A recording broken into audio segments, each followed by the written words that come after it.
the Cova Tembel podcast, global news and personal views, hosted by your new friend, Yaron. Welcome. And don't worry, he will not recommend 5 books for turning your life around. Hello everyone, my name is Yaron and welcome to the Cova Tembel podcast. I'm here again to discuss issues that are on my mind. This is the 6th episode of the Cova Tembel podcast, and I really thank you for taking the time from your busy schedule to listen. If you are here for the first time, thank you very much, and if you are coming back, thank you too. By the way, I'm a slow talker, so I give you permission to listen to my podcast at 1.25 playback speed. Let's get to it. This episode's topics: an update on the Gaza hostage situation, more ancient discoveries, and I'm still not talking about Cher or Madonna, some music news, as one, the first Israeli-Palestinian pop boy band in the world, so stay tuned for that. In the DJ corner, a Cova Tembel music song entitled Autumn Song. In some parts of the world, it could be relevant for your season. In AI news, I talk about fast forwarding to the past and Ray Kurzweil's Singularity. And then we'll get into this week in history, and we will part with a silly parting joke. So stay tuned until the end. In the hostage situation update, the body of Itai Svirsky has been retrieved from the Gaza Strip. Noah Argamanu, who was held hostage with him but was saved in an IDF mission on June 8th, said, "You were my big brother in that dark place." So now that makes 100 children, women and men that are still being held captive in Gaza by Hamas and other terrorist organizations. Negotiations are ongoing, and let's hope and pray that a breakthrough will happen very, very soon. And hopefully this time our prayers will be answered. Enough is enough. In ancient discoveries, years before AliExpress, there were relations between the Middle East and China. In Jerusalem, archaeologists had discovered previously unheard of proof of centuries-old Chinese-Israeli relations. It's actually the Chinese and the Ottoman Empire had relations in what is now Israel. A porcelain bowl fragment bearing a rare 16th century Chinese inscription was found during recent excavations on Mount Zion by the German Protestant Institute of Archaeology. Never heard of it, but I'm glad they're here. And the Israel Antiquities Authority. The two institutions have been collaborating for 3 years on an excavation project. The dig, as we call it in the archaeology world, headed by Professor Dieter Viehweger, has mostly produced artifacts from the Byzantine and Second Temple eras, which span more than 1500 years. The excavators were shocked to find this artifact from a much later period and unexpected origin. During routine preparations for the new excavation season last summer, archaeologist Michael Chernin of the Israel Antiquities Authority made the breakthrough when he noticed a colorful subject emerging from the cleared soil debris. Chernin cleaned the item and found an inscription on the bottom of it. Dr. Anna de Vincenz, a ceramics specialist, verified that the inscription was Chinese. Jianqiao Chen, a researcher at the Hebrew University of Jerusalem, then translated the lyrical message, which read, "May we forever preserve the eternal spring." I thought that was quite poetic. According to dating analysis, the bowl was made between 1520 and 1570 current era, when the Ming dynasty was at its height. According to researchers, this is the first discovery of such a vessel bearing an inscription, even though previous excavations in Israel have yielded ancient Chinese porcelain vessels. The existence of the artifact is consistent with historical accounts that show strong commercial ties between the Ottoman Empire, which ruled the area in the 16th century, and the Chinese Empire. Approximately 20 Ottoman delegations, apparently, visited Beijing's imperial court between the 15th and 17th century, according to Ming dynasty records. These days, this type of delegations might spell another message on a cheap ceramic vase, like "from the river to the sea," but I hope that's not going to happen. Awesome!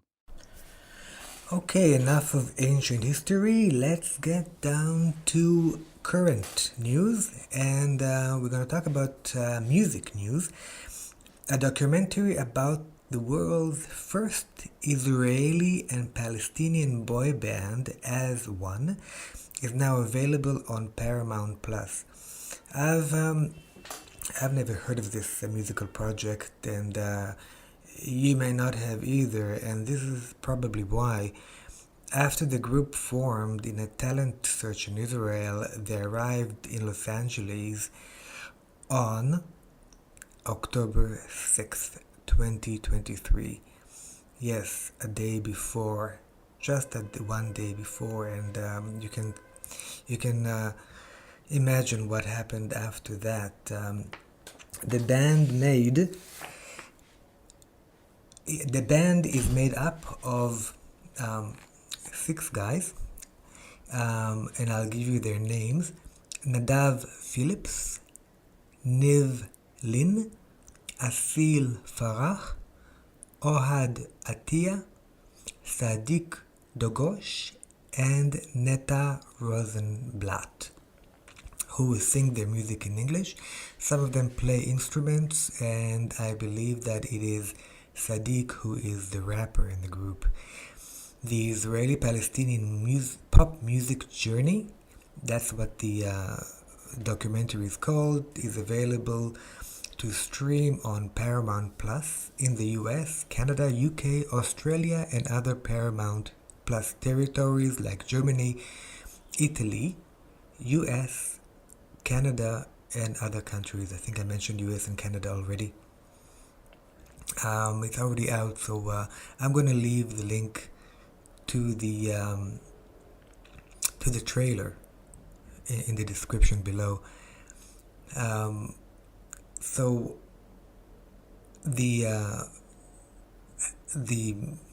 boy band as one, they have original music, and it will be featured in the 4-part documentary series.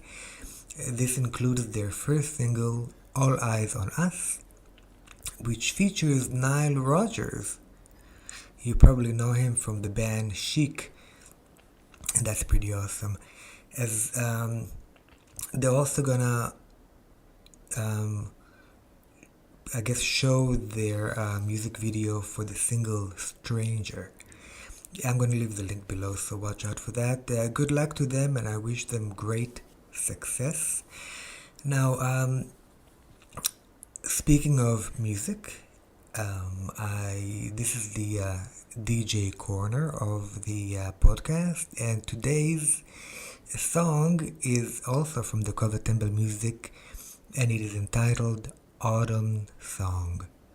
The original composer is Dan Amihud, originally sung by someone I consider to be Israel's greatest singer, Chava Alberstein.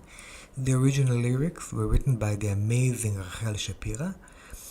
The English lyrics, the translation, was made by yours truly, and the vocals and all instrument by Nashville's Les Ford. Please enjoy.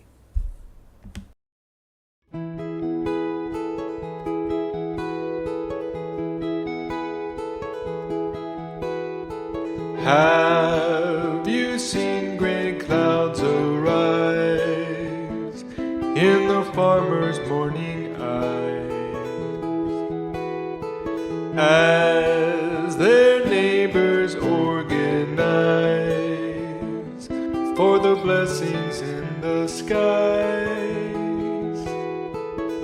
Someone here is thinking about you and takes note of where you've gone to.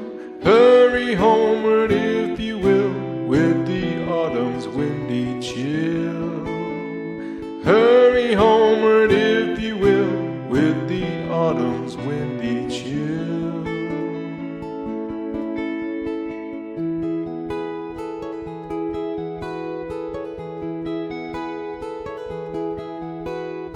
Scented citrus swell and ripe in the grove one at a time.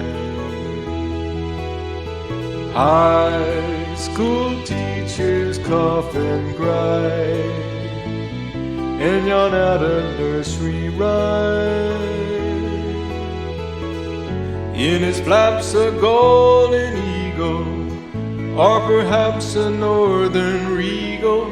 Heat waves in once and for all, now it's summer's turn to fall. Heat waves in once and for all, now it's summer's turn to fall.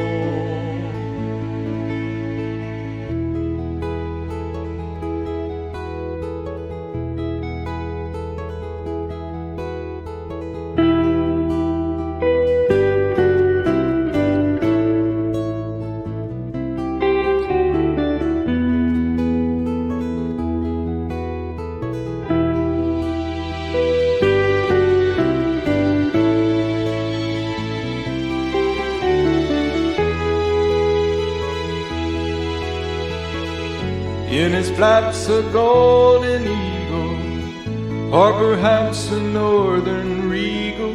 Heat waves in once and for all, now it's summer's turn to fall. Heat waves in once and for all, now it's summer's turn to fall.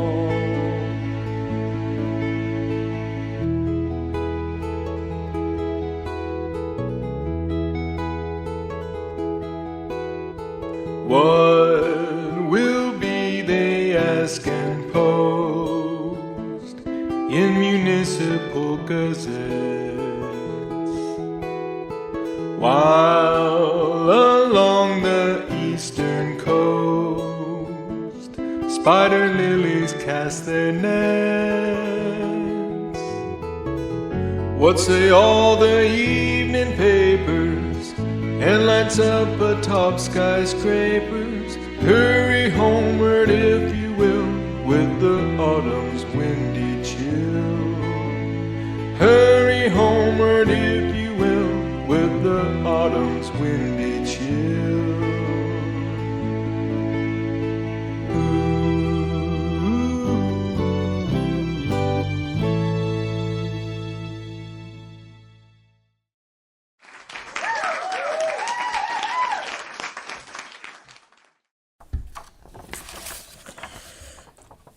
Alright, I hope you enjoyed the musical break. I will leave a link to the video below.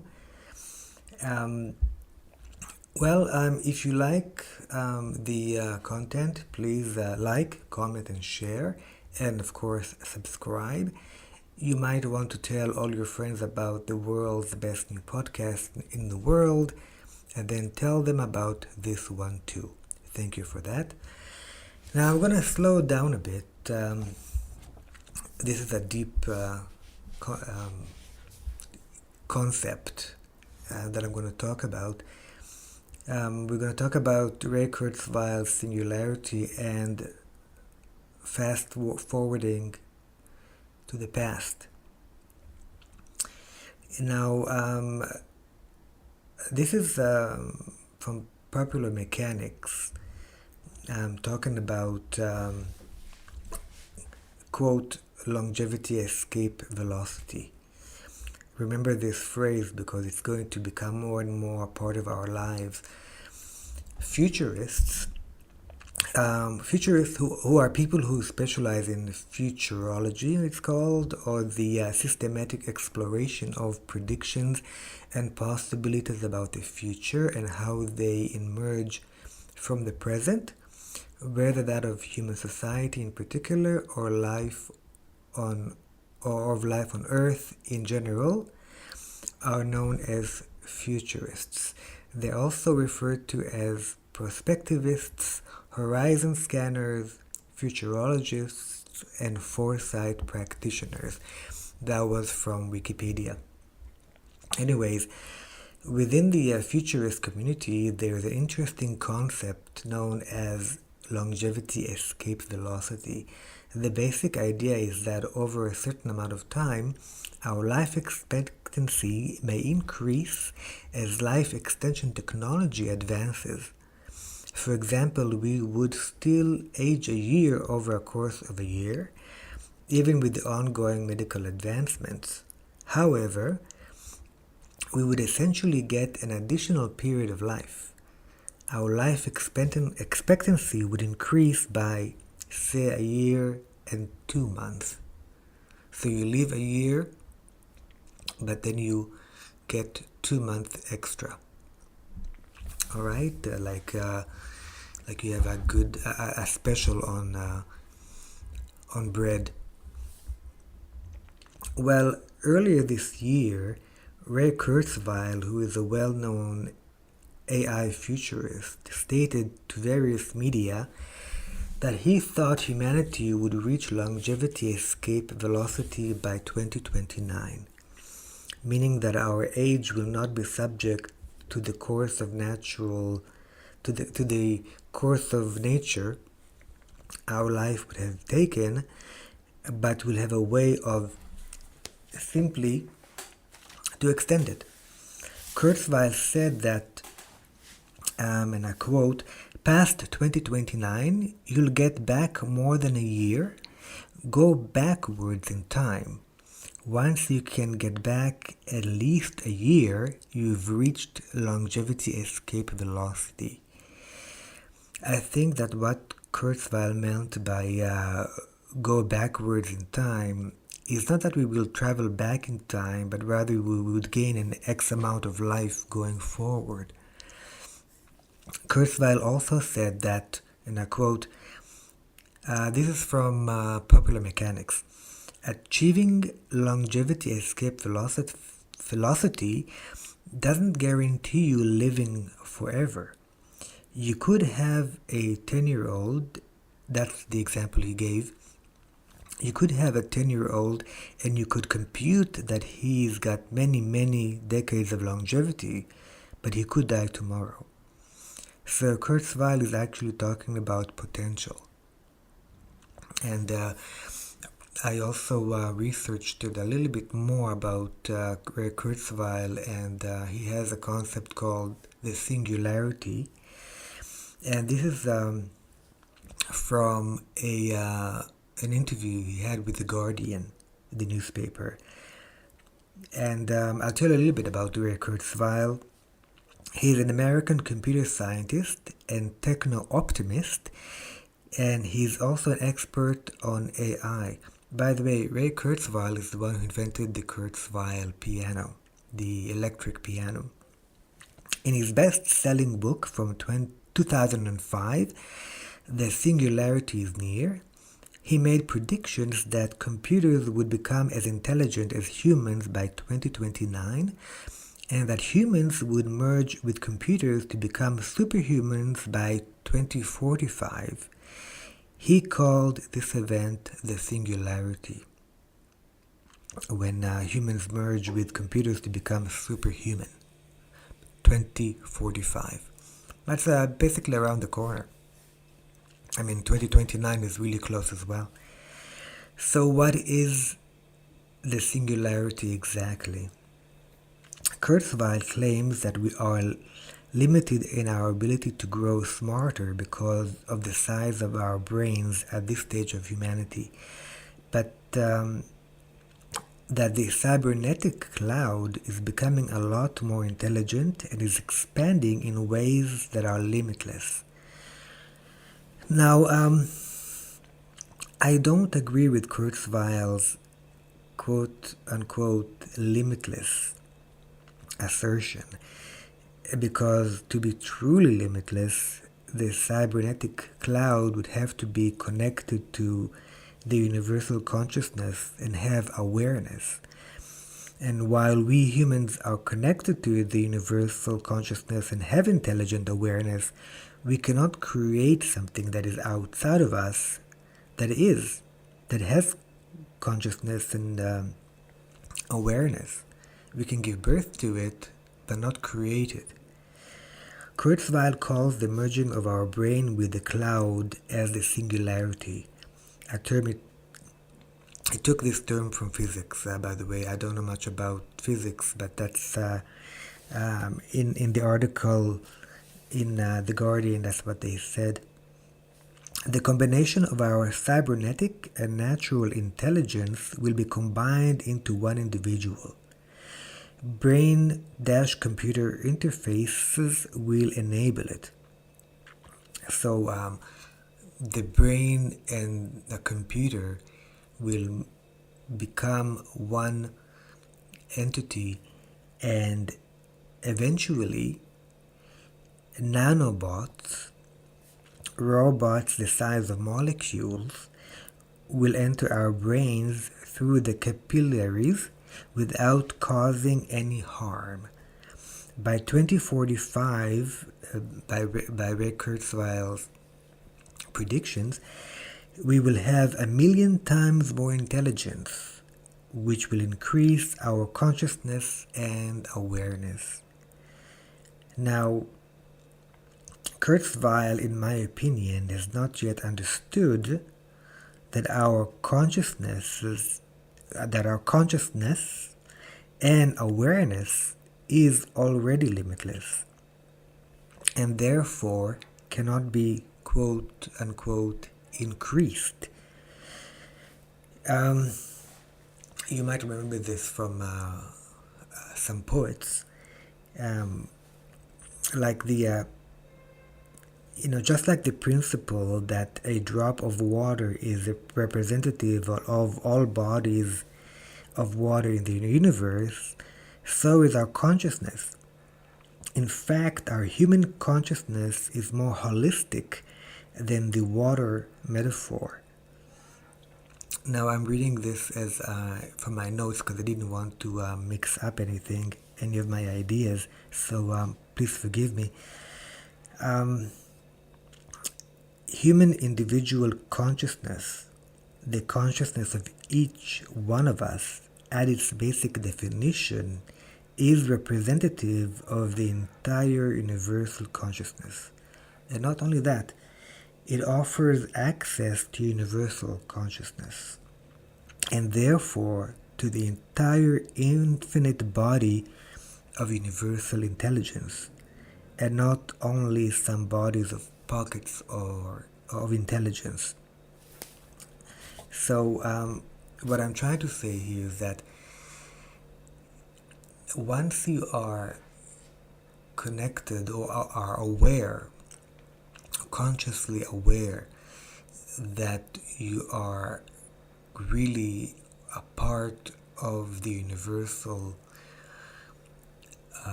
intelligence pool, then your mind is just like the water in the ocean, like the drop of water in the ocean.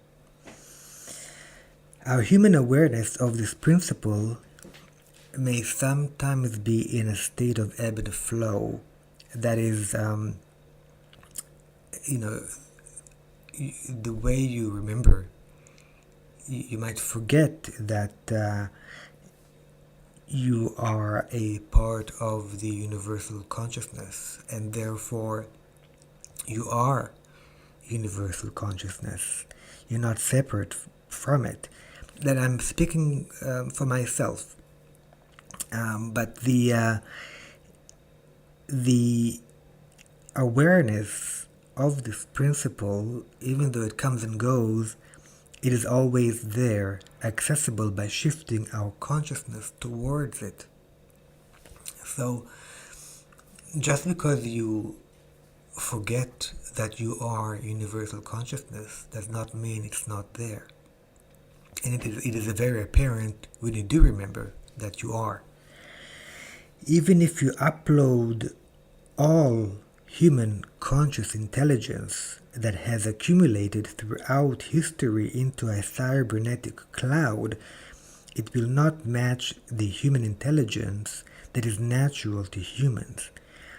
It seems redundant to combine cybernetic and natural intelligence in order to multiply its intelligence a millionfold, since natural or human intelligence is already infinite. In fact, it seems to me that combining the cybernetic computer cloud with the human mind will only limit it, because you will rely on the pool of human intelligence, even if it was, accumulated throughout history. There is more to human intelligence than what we have seen. So Kurzweil wants us to imagine the whole, his concept, as if you had your own phone in your head.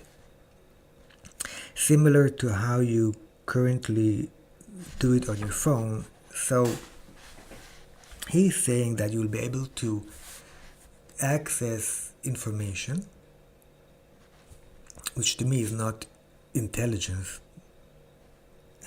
and you will be able to access that information immediately when your mind and the computer is merged, so that your brain will be able to search the cloud for an answer when you ask a question.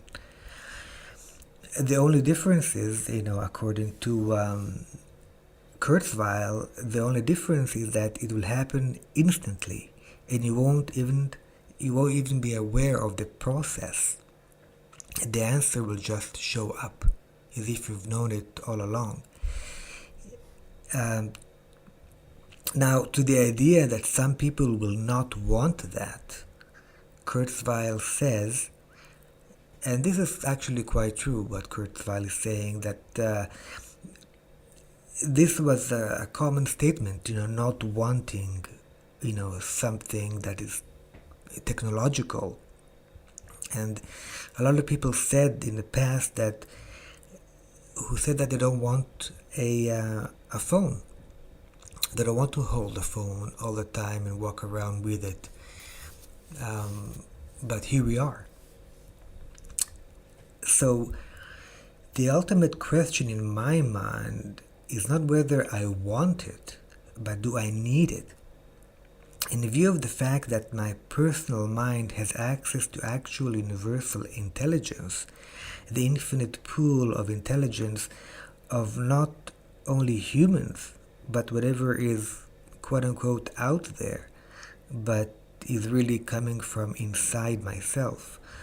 Although I don't think it is detrimental for humanity to inject itself with nanorobots that will give you access to a cloud full of trivia, I think it could be more beneficial for humans to increase the access to conscious awareness. which is what nanorobots, ironically, are made of in the first place. So why live longer when you are actually immortal? Anyhow, these are my thoughts about that topic. Now let's get to this week in history. This week in history. Okay, this week in history, and this is from onthisday.com. December 7th, 1941, the Imperial Japanese Navy with 353 planes attacks the U.S. fleet at Pearl Harbor Naval Base, Hawaii, killing 2,403 people. Also on December 7th, about 1988, PLO delegation led by Yasser Arafat proclaims the state of Palestine, recognizing the existence of the state of Israel for the first time. Well, to that I say actions speak louder than words. December 8th, 1978, Golda Meir dies at the age of 80. She served as Prime Minister of Israel from 1969 to 1974. There's something interesting that I like that Golda Meir said, "Do not be so humble, you are not that great." And I keep that in mind whenever my ego gets big. Anyway, December 9th, 1960, witnesses the first broadcast of Coronation Street on British ITV channel. December 10th, 1799. December 10th, 1799. The metric system is first adopted in France. And now they started measuring their cheese in centimeters. December 11th, 1931, the Statute of Westminster gives complete legislative independence to Canada, Australia, New Zealand, South Africa, Ireland, and Newfoundland, which was not part of Canada then. Now, speaking of Newfoundland, on December 12th, 1901, 30 years prior, Guglielmo Marconi sends the first transatlantic radio signal from Poldhu in Cornwall to Newfoundland, Canada. On December 13th, 1949, the Knesset votes to transfer Israel's capital from Tel Aviv to Jerusalem. That was this week in history. I hope you learned something new. Sir, yes, sir! And here we go. My silly parting joke for this episode. How do you throw a party in space? You plan it.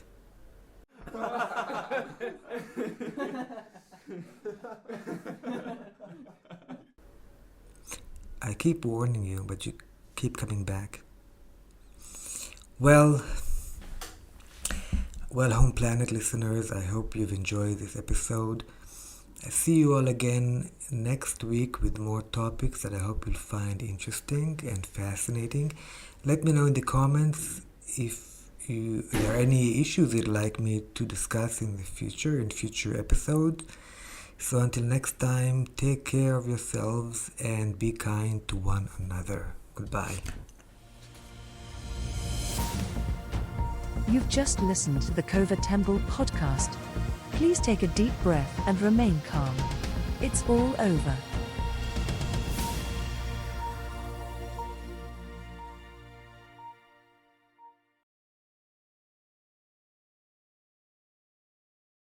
What are you still doing here?